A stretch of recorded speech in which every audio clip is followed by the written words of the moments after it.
कहानी है एक ऐसे रिश्ते की जो ना तो आम था, समझा जा सका। एक औरत और एक बंदर का रिश्ता, जहां शब्द नहीं थे, बस भावनाएं थी। गांव के सिरे पर जंगल के किनारे एक झोपड़ी में रहती थी मीरा। अकेली मगर अधूरी नहीं। उसकी दुनिया में एक और जीव था जो उससे भी ज्यादा इंसानी था। मुन्ना, एक बंदर। मीरा की जिंदगी तब बदली जब एक बारिश भरी रात उसने एक घायल बंदर को देखा। डरा हुआ, कांपता हुआ, भूखा और थका।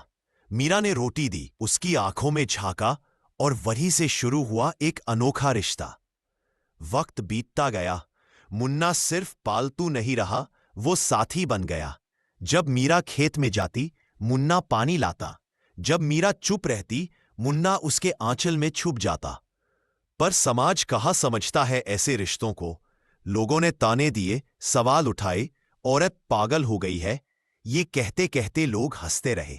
मीरा चुप रही, क्योंकि मुन्ना वो सब समझता था जो शब्दों से नहीं कहा जा सकता। उसकी आंखों में जो अपनापन था, वो किसी रिश्ते की परिभाषा में नहीं बनता। फिर एक दिन जिंदगी ने मीरा की परीक्षा ली। सांप के काटने से वो अचेत हो, कोई इंसान मदद को नहीं आया, पर मुन्ना दौड़ा और जंगल पगडंडी से होता हुआ डॉक्टर तक जा पहुंचा।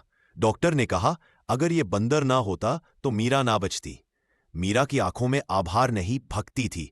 उसने उसी दिन प्रण लिया कि उसका जीवन अब मुन्ना के नाम है। कुछ सालों बाद गांव में एक अमीर व्यापारी आया। उसने सुना एक औरत बंदर को पति मानती है। मनोरंजन के लोभ में उसने मुन्ना को पकड़ने की कोशिश की। मीरा ने विरोध किया। गांव वालों ने तमाशा देखा और मीरा ने अपनी झोपड़ी को आग लगा दी। उसने कहा, जहां प्रेम का अपमान हो वहां घर नहीं, बस राख बचती है। मीरा और मुन्ना उस रात जंगल में चले गए। कहते हैं उन्होंने फिर कभी पीछे मुड़कर नहीं देखा। कई सालों बाद एक तपस्वी को जंगल में एक चट्टान मिली जिस पर एक औरत और एक बंदर की आकृति उभरी हुई थी, ऐसी जैसे समय खुद उन्हें पत्थर में डाल गया हो। वहां अब एक मंदिर है, मीरा मुन्नाज धाम। लोग आते हैं, झुकते हैं और उस रिश्ते को प्रणाम करते हैं जो शरीर से नहीं, आत्मा से जुड़ा था। कभी कभी सबसे सच्चा प्रेम वो होता है जो नजर नहीं आता मगर दिल की हर धड़कन में मौजूद होता है।